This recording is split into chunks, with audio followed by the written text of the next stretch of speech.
नमस्कार, जय हिंद दोस्तों। चलिए जानते हैं बिहार की हर जिले, हर क्षेत्र की 50 फटाफट बड़ी खबरों को सिर्फ 10 मिनट में। लेकिन उससे पहले आप यह वीडियो किस जगह से देख रहे हैं हमें कमेंट में बताएं और चैनल को सब्सक्राइब जरूर करें। हर छोटी बड़ी अपडेट्स के लिए सबसे पहले बिहार के सुपौल जिले की अंतर्राष्ट्रीय सीमा से जुड़े वीरपुर में उड़ान योजना के तहत बनाए जाने वाले एयरपोर्ट के निर्माण में अब तेजी आएगी। वीरपुर हवाई अड्डे के लिए जमीन अधिग्रहण का काम चल रहा है। इसके लिए कुल 88.834 एकड़ जमीन का अधिग्रहण किया जाना है। इसमें वीरपुर मौजा में 24 एकड़ 87 डिसमिल, पिपराहीनाग मौजा में 44 एकड़ 77 डिसमिल और परमानंदपुर में 19 एकड़ 19 डिसमिल भूमि का स्थायी भू अर्जन होगा। बिहार सरकार ने किसानों की आय बढ़ाने और आर्थिक स्थिति मजबूत करने के लिए नई योजना शुरू की है। राज्य के कृषि मंत्री रामकृपाल यादव ने बताया कि टमाटर, मिर्च और लहसुन जैसी हाई वैल्यू वाली फसलों की क्लस्टर आधारित खेती को बढ़ावा दिया जाएगा। इस पहल का उद्देश्य किसानों को कम समय में ज्यादा मुनाफा दिलाना और राज्य को कैश क्रॉप हब बनाना। बिहार में कड़ाके की ठंड ने लोगों के जीवन को अस्त व्यस्त कर दिया है। वहीं लगातार बढ़ रही ठंड को देखते हुए जिलाधिकारी लगातार स्कूलों की छुट्टियों को बढ़ा रहे हैं। इसी कड़ी में बिहार के कई जिलों में स्कूलों की छुट्टी बढ़ा दी गई है। देश भर में सोने की कीमतों में लगातार उतार चढ़ाव का दौर जारी है और इसका सीधा असर बिहार के सर्राफा बाजार पर भी दिख रहा है। कि बात करें तो गुरुवार को सोने के दाम ऊंचे स्तर पर कारोबार करते नजर आए। हालांकि वायदा बाजार में हल्की गिरावट दर्ज की गई। बिहार ने आर्थिक मोर्चे पर तेज रफ्तार पकड़ ली है और राज्य अब देश के तेजी से बढ़ते राज्यों में शामिल हो गया है। वित्तीय वर्ष 2024-25 में बिहार की विकास दर 13% के पार पहुंच गई है। यह जानकारी योजना एवं विकास विभाग की ओर से आयोजित प्रेस वार्ता में विभागीय मंत्री विजेंद्र प्रसाद यादव ने दी। उन्होंने कहा कि राज्य की अर्थव्यवस्था लगातार मजबूत हो रही है। मेडिकल फील्ड में करियर बनाने का सपना देख रहे छात्रों के लिए खुशखबरी है। जो छात्र नीट ऊग क्रैक करके एमबीबीएस कर डॉक्टर बनना चाहते हैं, उनके लिए एमबीबीएस की सीटों की संख्या बढ़ने वाली है। बिहार के सभी मेडिकल कॉलेजों में 30-30 सीटें बढ़ाने का काम किया जा रहा है।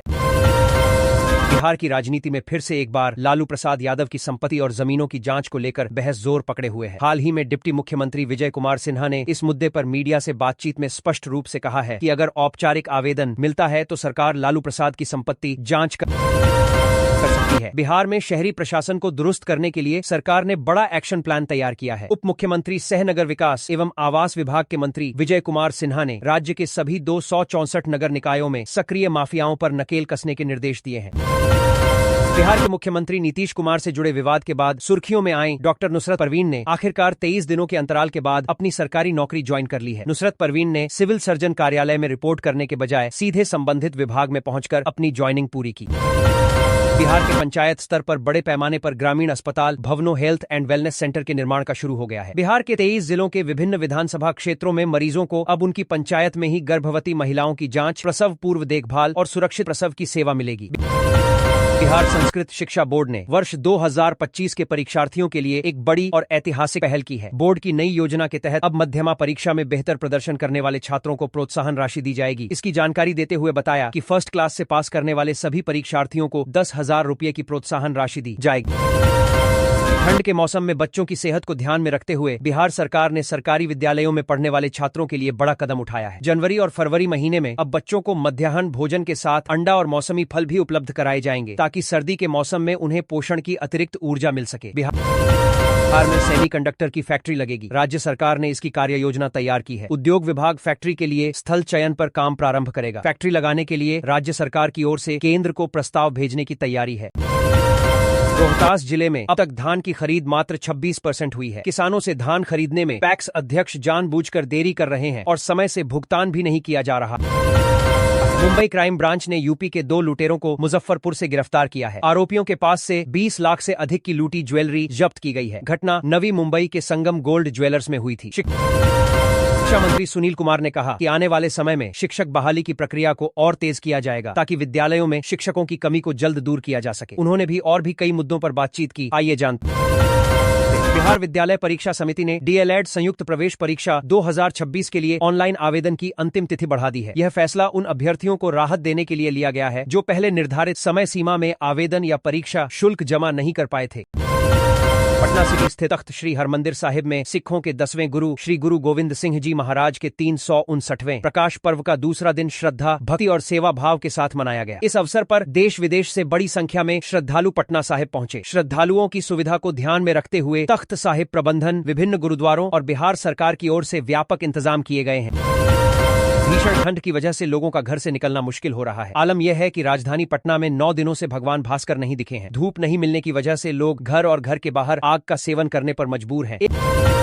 1943 में सुभाष चंद्र बोस ने आज ही के दिन पोर्ट ब्लेयर में तिरंगा फहराया था। पीएम मोदी ने आज एक्स पर पोस्ट करके उनके इस काम को साह से भरा हुआ बताया है।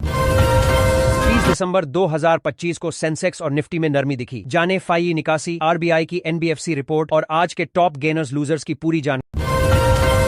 रेयर अर्थ अयस्क भंडार के मामले में भारत इस समय तीसरे स्थान पर है। हालांकि इसका उत्पादन प्रमुख वैश्विक देशों की तुलना में सबसे कम है, जो संसाधन उपलब्धता और वास्तविक उत्पादन के बीच भारी अंतर को दर्शाता है। आंकड़ों से पता चला है कि भारत के पास लगभग 69 lakh ton rare earth oxide REO भंडार है। इससे पहले चीन और ब्राजील।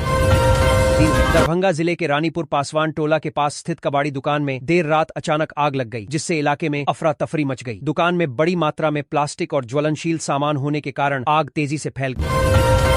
बिहार से लोगों को अब दूसरे राज्यों में जाने के लिए ट्रेन के भरोसे रहने की जरूरत नहीं पड़ेगी। परिवहन विभाग की तरफ से 6 राज्यों और 60 से भी ज्यादा शहरों के लिए बसें चलाई जाएंगी। परिवहन विभाग ने इसे लेकर खास तैयारी कर ली है। दरअसल 50,000 से ज्यादा आबादी वाले प्रखंडों को बस सुविधा से जोड़े जाने का फैसला लिया गया है।